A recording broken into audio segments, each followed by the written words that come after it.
Garuda Kitchen World exclusive stainless steel సామాన్లు wholesale and retail Aziz plaza in Hyderabad. Big boss లోకి వెళ్తే fame వస్తుంది, వారి ఒరిజినాలిటీ తెలుస్తుంది, సినిమాలో ఆఫర్లు వస్తాయి. అందుకే చాలా మంది అప్కమింగ్ ఆర్టిస్టులు పాపులర్ అవ్వడానికి బిగ్ బాస్ లోకి వెళ్తూ ఉంటారు. కానీ ఆల్రెడీ పాపులర్ అయిన శివాజీ బిగ్ బాస్ ను ఎక్స్పీరియన్స్ చేయడానికి హౌస్ లో అడుగు పెట్టారు.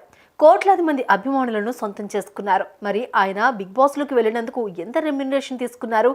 ఈ 15 వారాలకు ఆయనకు ఎంత ముట్టింది?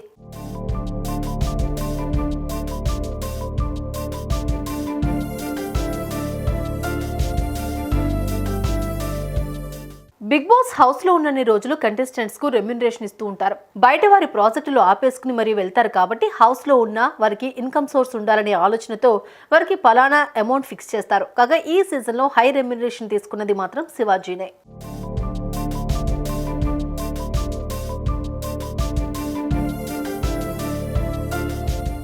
విన్నర్ ట్రోఫీ పట్టుకోవాల్సిన శివాజీ టాప్ 3గా నిలిచి ఎలిమినేట్ అయ్యారు. పక్కాగా విన్నర్ అవుతారు అని అందరూ అనుకున్నారు, కానీ అది జరగలేదు.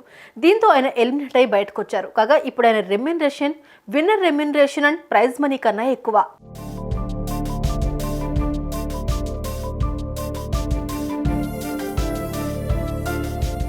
శివాజీ రెమ్యునరేషన్ వారానికి 4 లక్షలు. శివాజీ ఇంట్లో 15 వారాల పాటు ఉన్నారు. అంటే శివాజీ 15 వారాలకు గాను 60 లక్షలు సంపాదించాడు. ఈ లెక్కను చూసుకుంటే విన్నర్ రెమ్యునరేషన్ తో పాటు ప్రైజ్ మనీ కన్నా ఎక్కువ అన్నమాట. ట్రోఫీ ఒక్కటే తప్పితే రెమ్యునరేషన్ లోనే శివాజీ భారీగా సంపాదించాడు. ఇక బయటకు వచ్చినాక ఆయన ఫ్యాన్ బేస్ తో సినిమాలో క్యారెక్టర్లు క్యూ కడతాయి. వాటిని ఏ రకంగా ఉపయోగించుకుంటారో, ఫ్యూచర్ ఎలా సెట్ చేస్తారో చూడాలి.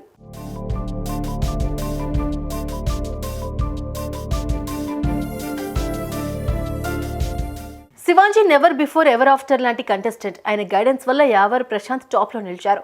వారికి సపోర్ట్ ఇస్తూ వెంటే ఉన్నారు శివాజీ. ఆయన ఇప్పుడు విన్ అవ్వకున్నా చాలా మంది అభిమానాన్ని మాత్రం పొందారు. మరి శివాజీ గురించి మీ ఒపీనియన్ ఏంటో కామెంట్స్ లో తెలపండి.